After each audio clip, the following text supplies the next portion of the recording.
is good, ladies and gentlemen? AJ47, Soul Mavericks crew, London, England. As you can see, it's freezing. Today's tutorial is going to be on basic conditioning. So if you're a beginner, this is the tutorial for you. But don't worry, for people that are a little bit more advanced, I've got you too. In this tutorial, I'm going to be covering how to condition position 0, position 3, using the inner knuckles of our hands, how to do a proper plank and push-up, and the 4 best hand placements that I found benefited my breaking. And for those who really want a challenge, I have 19 variations of plank for you.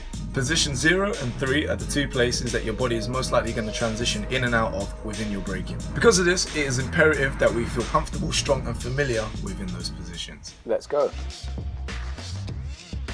Position 0. Balance on the balls of your feet, heels off the floor, thighs parallel to the floor and center your weight, and maintain an even posture. From the side you can see that I'm sitting comfortably with my hips in line with my heels. Really strengthen this position by holding for at least 30 seconds. Try and repeat this 5 times in a row with short breaks in between.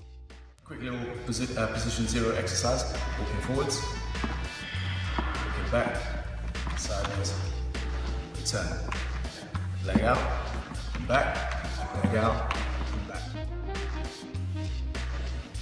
Using my inner knuckles to change my weight during footwork allows me to be slightly more elevated, move faster and economize on energy expenditure. This is advised, but of course it's up to you. Use your inner knuckles. Flat-handed footwork is just not that pretty, guys. First, you'll need to have the flexibility in your hand before you even begin building the strength to carry your weight. You can do this by pressing your fingers, thumbs and inner knuckles together while leaving an arch in the palm of your hands. Now place your hands on the floor, facing opposite directions, creating the same arch with a straight line running from your index finger to your thumb. Test overall strength and control by taking your knees off the floor. Now back into position 0 and practice shifting your weight using your inner knuckles.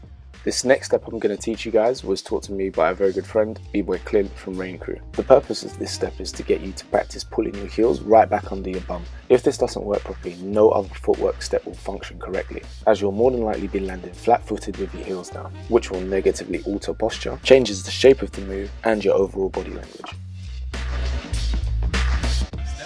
Single, single, double.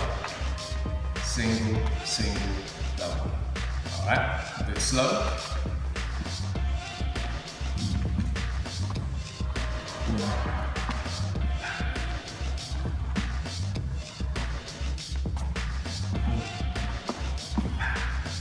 Now, faster. To the music.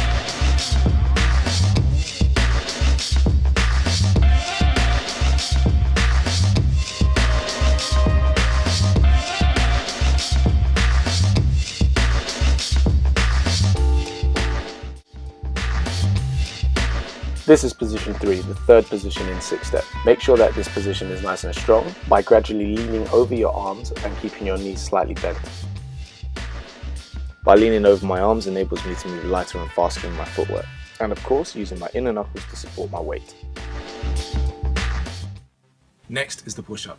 Considering in breaking that we carry most of our weight around on our hands, I'm definitely putting this one in the fundamental conditioning exercises. Push-ups are very popular and rightly so, using many muscles at the same time. The problem is many people focus on quantity rather than quality, but we can fix your quality with these 3 tips. Body tension. Push-ups are not just about the shoulder, chest and triceps. You need to engage your abdominal muscles, your glutes and your quads. Maintain a nice straight line all the way from your head down to your feet.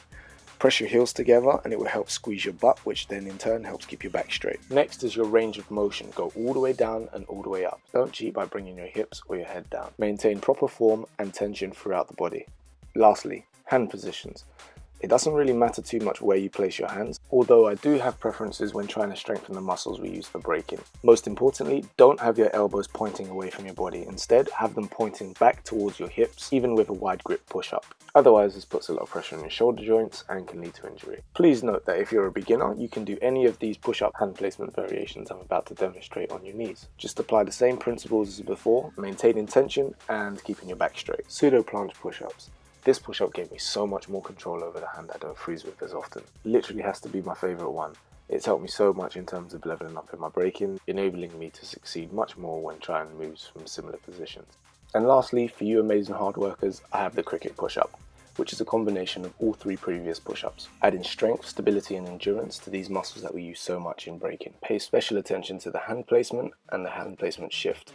Negatives are a great way to add more intensity into your workouts and overload the muscle groups engaged in the exercises you are performing. Negatives are performed by controlling the tempo of the repetition and slowing down the lowering phase of the lift to an approximate 3 to 5 seconds rep count. Try and hover an inch above the ground as long as you can. Also, if you can't do the negatives by pushing all the way back up, you can always go to your knees and then start again. The next exercise I have for you guys is planks. The reason I've chosen this exercise because the main function of the core is stability. The only thing is, as breakers, we move through movement. We're not static really ever unless we hit a freeze. Normal planks are good, but they aren't challenging enough. So once you've learnt them, you're going to have to try some variations. So I have got 19 variations of planks, where your limbs are moving through space to really give your whole core, a real challenge.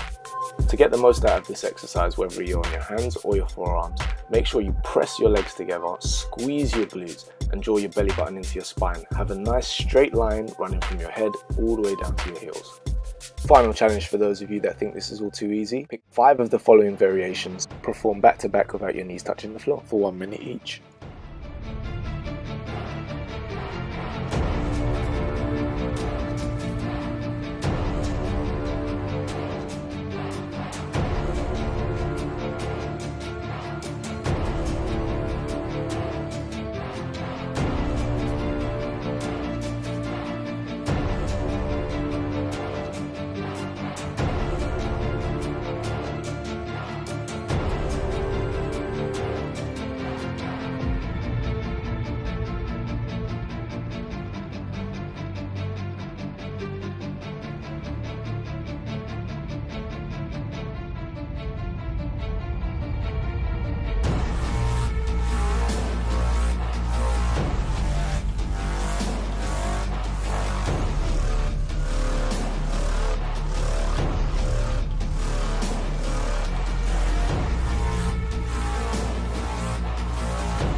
Thanks for watching my conditioning tutorial. There's 3 more on the way. If you like this content, make sure you subscribe to my channel. Give me a thumbs up down below and don't forget to leave me a comment. Let me know how you got on with those planks. Catch you soon. Peace.